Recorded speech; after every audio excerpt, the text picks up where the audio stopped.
Welcome and thank you for joining us for our Workday Chats today. I am Pete Schlampp, Head of Product here at Workday and the host for our discussion. And today I am so happy to be joined by Gary Simon, who is the Chief Executive of FSN and the leader of the Modern Finance Forum on LinkedIn, as well as Meg Wright, Senior Editor at Longitude Research, which is a Financial Times company. So Gary and Meg have just recently completed some research examining organizational agility, which is particularly relevant given the backdrop of the economic, the geopolitical, and social uncertainty that we faced in 2020. Now, organizational agility really became critical to keeping ahead of change to meet this pace of digital acceleration that happened in 2020. So we wanted to have this conversation today, bring it to you, and discuss how organizations are staying digitally active to drive growth and future-proof their business through this continuous change. So as always, if you have questions, please share them in the comments below. And we're going to get going. We're going to start with Meg. We're going to keep this kind of going back and forth. So let's start with this first question, Meg. So this past year felt really like a pressure test of an organization's agility. We saw some businesses quickly implement new ways to serve their customers and support their employees. Based upon the research that you did, what are some of the shared characteristics that you see of agile organizations? Thanks, Pete. I think it's a very good place to start, certainly. And the events of the last 12 to 18 months, as you say, they've really made the business case for organizational agility pretty undeniable. So to contextualize for you, we've actually run this study around organizational agility 2 years in a row now. And in 2019, what we found was actually a number of shared capabilities or characteristics among leading agile firms. So things like the ability to plan continuously, fluid structures and processes, developing skills for future success, decentralized decision-making and sort of data accessibility, and controlled measurement along with that. But in 2020 and 2021, as a direct result of this real need to make change move at a much more rapid pace and scale than ever before, we actually found that firms are much more focused on how to actually execute on organizational agility. So leading firms are now focused on these really sort of practical tools and techniques that they can use to embed that within their firm. Things like smart technologies and cloud-based systems, adaptable and collaborative cultures, analytical and technology skills, and data accessibility. So one critical point that I think is really telling about the business case for agility from all of this is that organizations in our study that responded fastest to the pandemic last year actually are more likely to have embedded agile capabilities across their business. Things like, as we say, cross-functional collaboration and data access. So traditionally, agility may have been seen as this real, I guess, nice to have, if you like, or this kind of entrepreneurial phenomenon that was reserved for the Netflix or the Adobes of the world. Mm-hmm. But actually now I think it really is just smart business practice. That makes a lot of sense. You know, one of our customers, a customer that I've spoken to a few times, is the Home Depot here in the United States. And I thought one of the really interesting things is how they obviously had to face the pandemic, but they also, from an employee standpoint, but they also had to face this incredible increase in demand because everybody was staying home, and then they had to, everybody wanted to do their home repair projects. And so, I was amazed at the way that company was able to pivot. They immediately started doing curbside delivery. They implemented a new bonus program for their employees, a new time off program for their employees, just really within days and weeks. And so I felt like that was a great example of how a large company was able to, demonstrate that organizational agility. Gary, any thoughts on any commonalities that you've seen in companies that have this org agility? Well, I totally agree with what Meg has said so far. What we found interestingly was that, just to bring out one of the key threads of that organizations that went into the pandemic with agile systems were able to cope with the vagaries of the pandemic. Of course, things are changing at the moment. We need to think of agility not in terms of just responding to global catastrophes like the pandemic, but when we come out of this into the new normal, whatever that happens to be, we need to consider what agility is necessary for steady state play, for the normal types of change that we face in business. And what we found in terms of the shared characteristics, just being a little more specific, but taking into account what Meg has said as well, is that the organizations that were agile were the ones that had already moved away from disconnected spreadsheets. They had achieved a certain level of data mastery, centralization of data in a uniform environment, and they were more likely to use the advanced accounting techniques that I'm sure we'll come on to discuss, plus greater use of non-financial data and so on. All of these specifics also added to agility. It's worth mentioning, of course, that you can't get anywhere with agility unless you take into account the organizational aspects that Meg's already touched upon. Mm-hmm. That makes sense. You know, as I speak to leaders in companies, they tell me that they feel that speed and agility have become differentiators for them. So the companies that are able to, that have this speed and agility are doing better than the rest of the pack. And now a lot of people know this, but despite knowing it, many of the people I speak to struggle to keep up. And that, I think, you know, we've actually coined that ourselves as what we call the acceleration gap. Things got faster, we're not able to keep up. Through either of your research, and again, I'll start with Meg. Did you identify what are some of the barriers that leaders are seeing in their ability to bridge that acceleration gap or keep up? Yeah, I think it's a good point, Pete, and especially when you start with this notion of speed and agility, because I think a lot of the challenges and the barriers that we're seeing, at least in the recent past, actually come back to this question of speed. So it's no longer a question of, can I overcome this? But businesses actually need to ask, can I overcome this fast enough? So to cherry pick a few of the top challenges that firms are facing in this context, I think the first that I would touch on is that this idea that changing tools is actually easier than changing minds and habits. And anecdotally, we already knew that this was the case. And culture is certainly something that's come up as a top barrier both times that we've run this study now. But this year, what we found is that 2/3 of firms say their culture is still very much defined from the top down and remains quite bureaucratic and unchanged. Now, you can imagine what sorts of challenges that has thrown up for firms that are attempting to pivot or adapt at scale when we're switching to something like a remote or a hybrid working environment. So there's kind of these controlled versus uncontrolled challenges, if you like. We spoke to world-leading agility expert and author Finn Goulding, actually, and he spoke in great detail about the challenges that come with breaking down bureaucratic culture, of ensuring that people don't feel displaced or even replaced when shifting to new platforms and new ways of working, and of trying to undertake all these kinds of challenges and changes in the pressure cooker of this kind of uncertain, chaotic time that we've all just experienced. So I think that's certainly a big challenge that we've seen through the research we've done. Don't be mistaken, though, because I think technology is another one we need to touch on. It's certainly a challenge, but I don't think it's so much about embracing new systems as it is overcoming legacy or technical debt. And this goes, Gary, to the point you made earlier about the extent to which firms had already started to make that move pre-pandemic.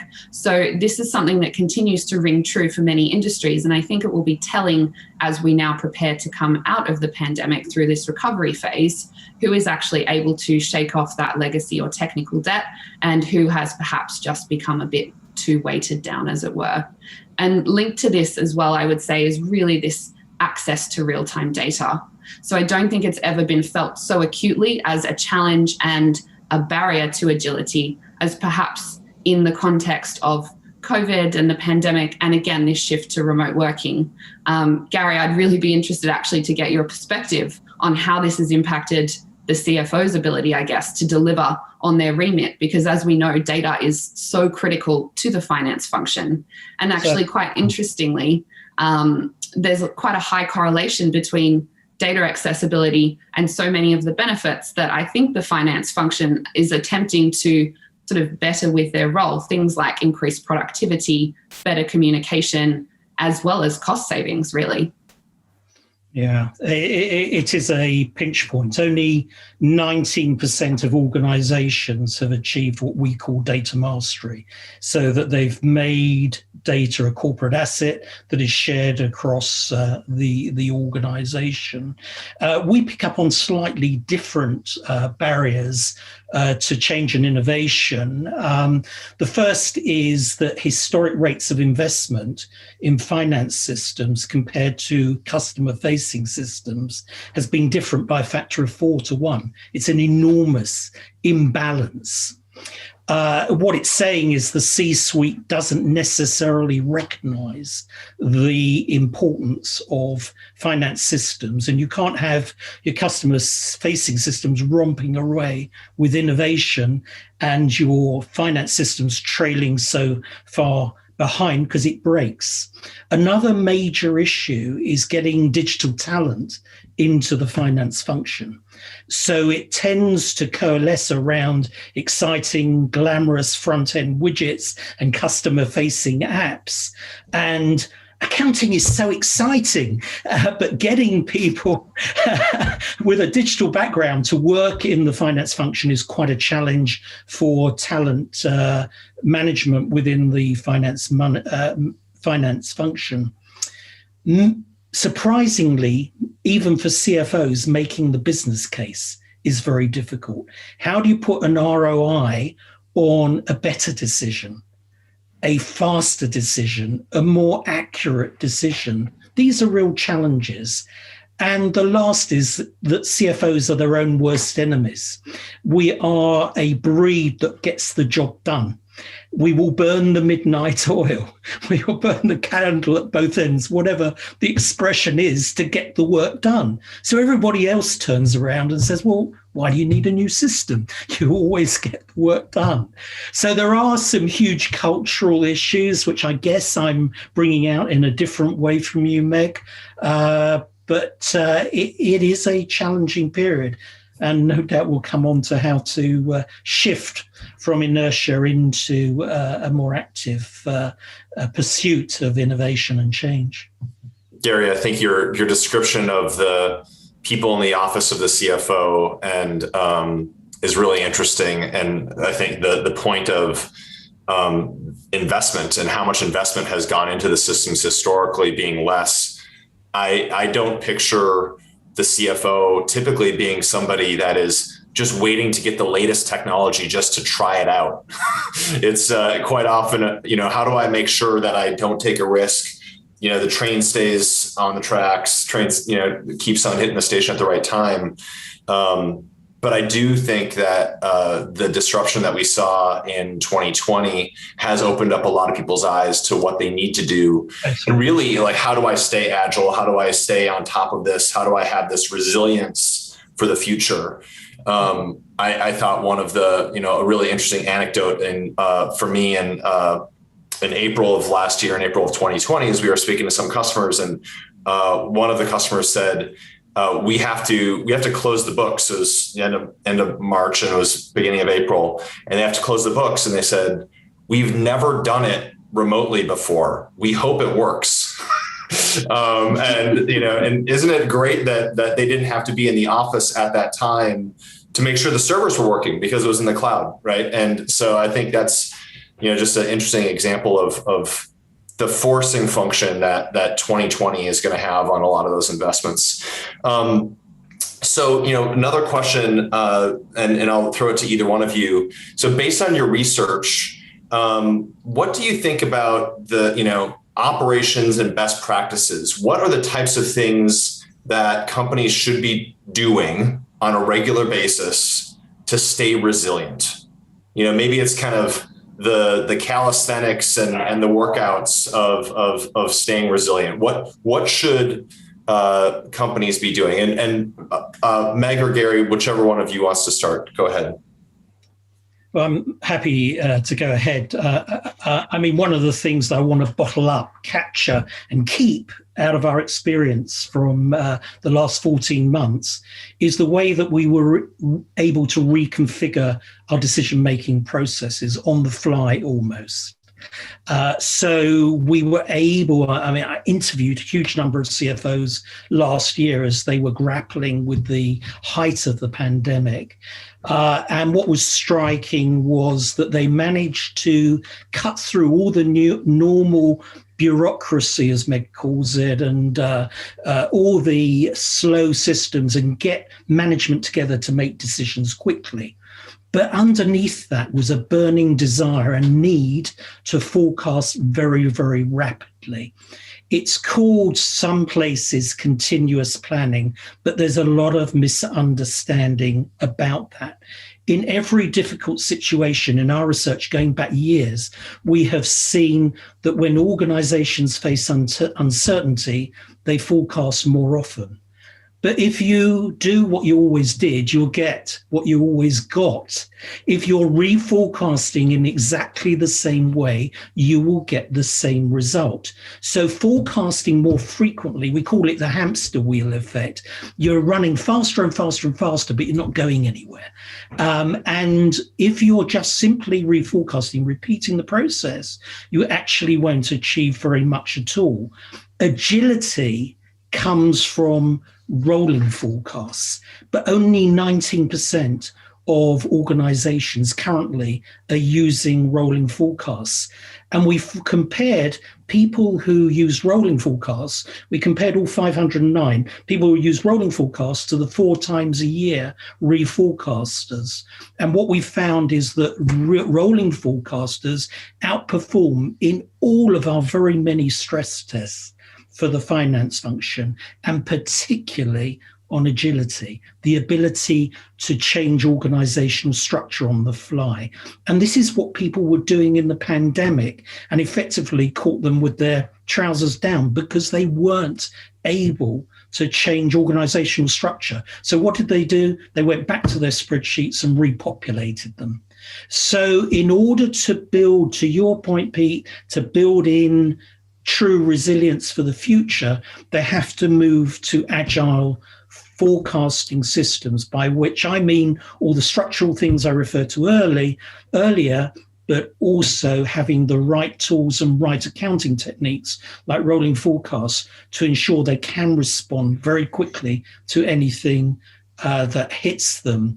And just finally, in terms of innovation, what we found is that CFOs in Europe are twice as likely to be concerned about the fear of failure from innovation as CFOs in the US. And it's a major barrier. And that's one reason why, for example, when people go to cloud-based forecasting, only 55% of those organizations actually change the process because they're worried about failing. And that's a terrible cultural problem that we have in Europe compared to the US. You know, myself and in my position and Workday overall, we went last year to a continuous planning process, more of a rolling forecasting process, really. And thank goodness, this is back in the end of 2019. So we went from an annual planning process where we're thinking about, hey, here's what next year is going to look like. Here are the products that we're going to deliver, et cetera. We'd be refreshing the roadmap in my world, to doing this on an ongoing basis. And I'll tell you, it's been really disruptive. If you think about it from a product standpoint, you don't just make product overnight. It takes some time for product to happen. And so the changes can be disruptive to the organizations. People can feel a little uncertain that their investment that they made before was going to continue, et cetera. Thank goodness we had that in place as we went through early 2020. And, you know, the different scenarios that you looked at in early 2020 of what's going to happen, who knows what's going to happen. Thank goodness, by the way, that some of the rosiest scenarios actually ended up being true, they could be disruptive for the way that we were investing. But I'm really glad that we had that process in place. Last little thing I think is an anecdote that I think is interesting for our listeners is being Workday and having a cloud-based planning system that thousands of customers use. We noticed we were actually able to measure in March, April of 2020, the number of scenarios that were created in those planning systems was a 30x increase from the year before, which is amazing. So, right, everybody, we go into this, world is changing. Okay, let's create a bunch of different versions of the world that could possibly happen, 30 times as many as normal. And then, it has come down. But another interesting factoid there is that it has remained higher than ever. So like we're seeing a sustained increase in continuous planning. Meg, did you, I know that we're going on this question, but did you have any thoughts on any best practices that you saw through your research that companies should do to remain agile? Yeah, definitely. And probably too many to list them all here. But I guess, again, just to cherry pick and really to build on what Gary has said, because I completely agree. I think the point that Gary hit upon that I would really stress is that bottling up the response to the pandemic and the speed and scale at which businesses moved should not have been a short-term strategy, but rather businesses should really be thinking about how they can now take that and embed that as part of their business. I recently spoke to ING's global head of digital transformation, and he was actually telling me about how ING had undertaken a similar process coming out of the global financial crisis in 2008. So they looked around and saw all these businesses that had failed, along with all of these techie startups that were really coming into their stride. And he said, we've got to do what they're doing. We need to take what they're doing, bottle it, bring it into our business. And as a result, they were actually able to weather the COVID pandemic much better than a lot of other businesses. So I think it would be a real shame if businesses didn't now take the opportunity to grab some of those lessons that they have already learned, because let's face it, we've all lived through it, and actually start to look at them not as short-term risk mitigation strategies, but actually as long-term best business practice. And I think on that point, and to something you mentioned earlier, Pete, the other thing I think is really around this idea of accelerated digital growth. So what we found in our study was that more than a third of firms now anticipate that 3/4 or more of their revenue will come through digital in the next 3 years. So let me reiterate that. That's 36% of firms expect 75% or more of their business to come through digital. And that number actually tripled in between the two studies that we ran. So I think that's really telling of the world that we're living and operating in now. And I mean, we know that digital, it reduces costs, it saves time, it reduces friction. And it's not just really about this digital growth or digital transformation. It's this speed thing, to come back to that core challenge. We're not talking about digital transformation anymore. We're talking about digital acceleration. And I think that's the key thing here. Mm-hmm. I think so many businesses are thinking about their business models in light of the last year, and what they saw how quickly some industries changed and business models changed overnight. You think about the local restaurant that went from having in-house diners to everything being curbside pickup overnight. And those that survived, thank goodness that they did, were able to kind of move to that digital delivery of their service, taking their orders via phone, right? That was amazing, right? So that's an amazing stat, Meg. So Gary, let's put the focus onto the CFO. If she or he wants to lead their business and through this digital change, what are some of the things that they should be doing? And what are you seeing in your research? What are the top things that they should be doing to lead the business themselves? So we can certainly look at what transformation leaders do. That's the 6% of our study that say they have completely transformed their planning, budgeting, and forecasting process over the last 3 years. We need to be careful with speed, though.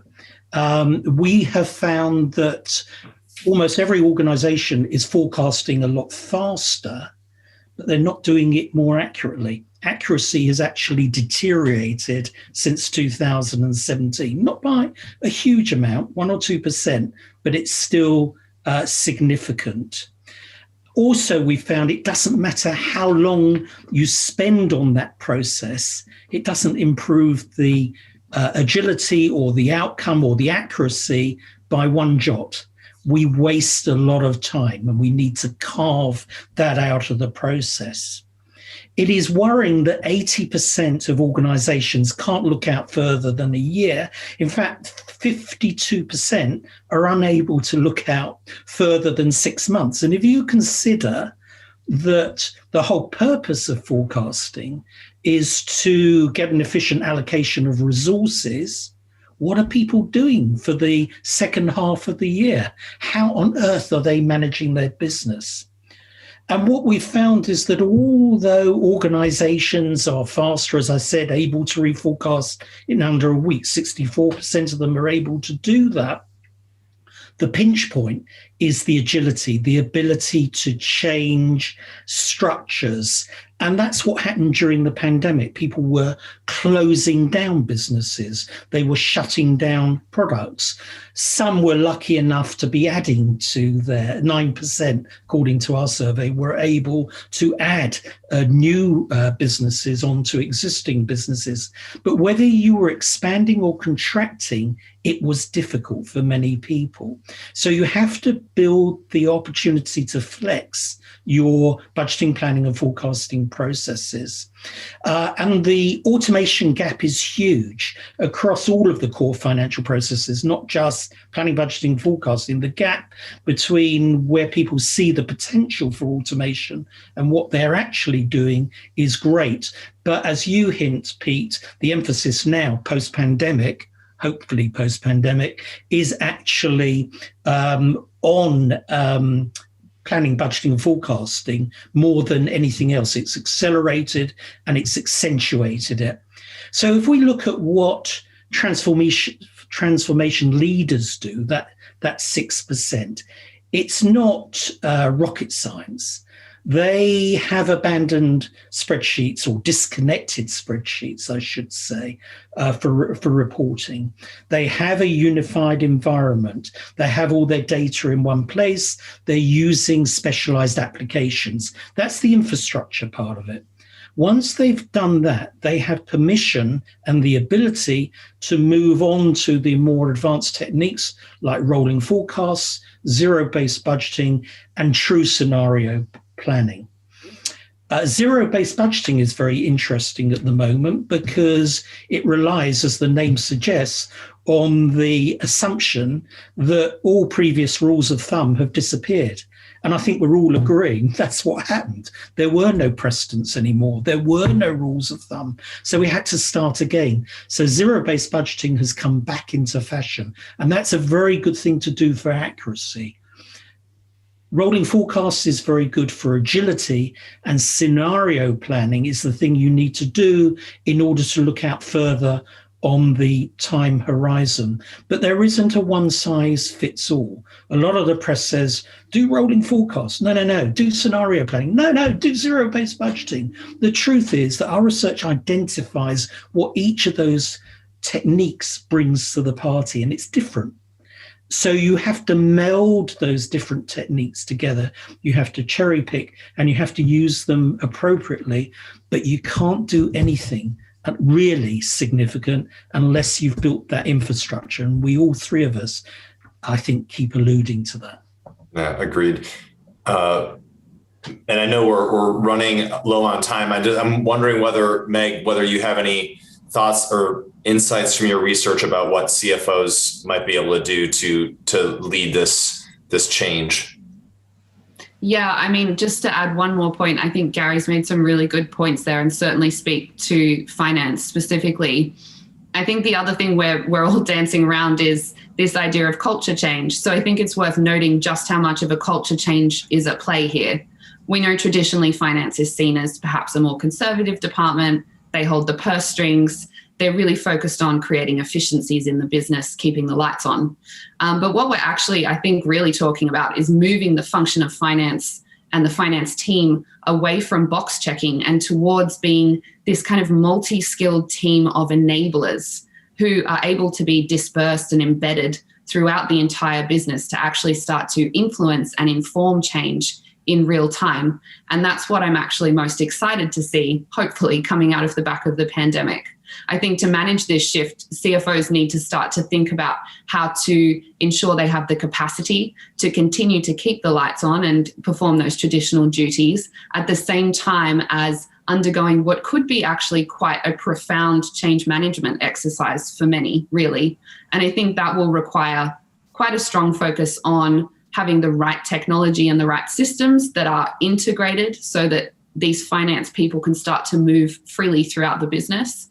And also ensuring that we're bringing those kind of planning and reporting loops or cycles closer together so that finance can actually work in shorter, more iterative cycles. And that's really at the core what traditional agile methodology is all about. Mm-hmm. I certainly love bringing my finance partner into our strategy discussions and having him be able to, almost be able to answer any question or be able to say, yes, I can figure that out and not say, no, there's no way I can figure that out because I don't have the data or I don't have the ability to turn that around, in this lifetime. So it's great when we can partner closely with finance from my perspective to really think about how to change the business going forward. So just to wrap this up, I'm wondering, if you both have one thought that you wanted to leave with the audience, what would that be? And I'll, Meg, maybe since you spoke last, I'll give Gary the last word. So Meg, what was your thought on that? Yeah, not an easy question, Pete, but I'll give it a go. I think the one message I would have, and certainly this goes to the CFOs and finance leaders out there, is that agility is not at odds with the finance function. So rather, it can actually help to bolster and future-proof, I think, finance's role within the business through these sorts of new tools, skills, and techniques that we've touched on today. And I'm going to actually leave you with the words of Jennifer Howard Granville. She's a Diageo professor in organization studies here at Cambridge University. And we spoke to her at length about how to best implement agility to overcome some of the barriers we've been talking about today. She said that agility doesn't actually mean being risky or being reckless, but actually it's the work of leaders to start to look inside the business and really ask themselves, what have we got here? And is there anything that we can actually authentically work with to get to where we need to go? And I think that really speaks to how CFOs and finance leaders should really be looking at this next chapter in their business. I love that quote. Gary, how about you? So I have been around the finance field for about 42 years, and I have to tell you, I've never seen such a great opportunity for CFOs to make a change. What we have here is a pandemic that has brought to the forefront how critical finance is to the organization, what it can deliver, but at the same time, the frailty of the systems it's been using and the limitations historically of what it's had to work with.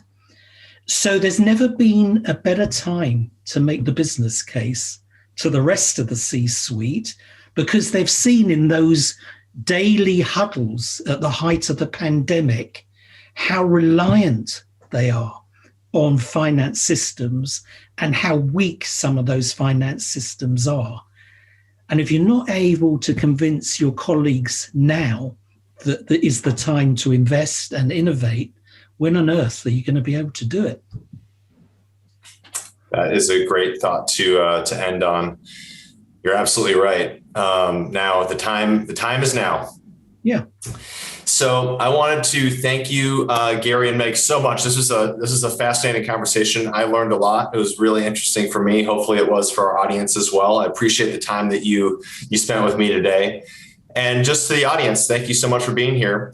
Please Join us again on our next episode of Workday Chats.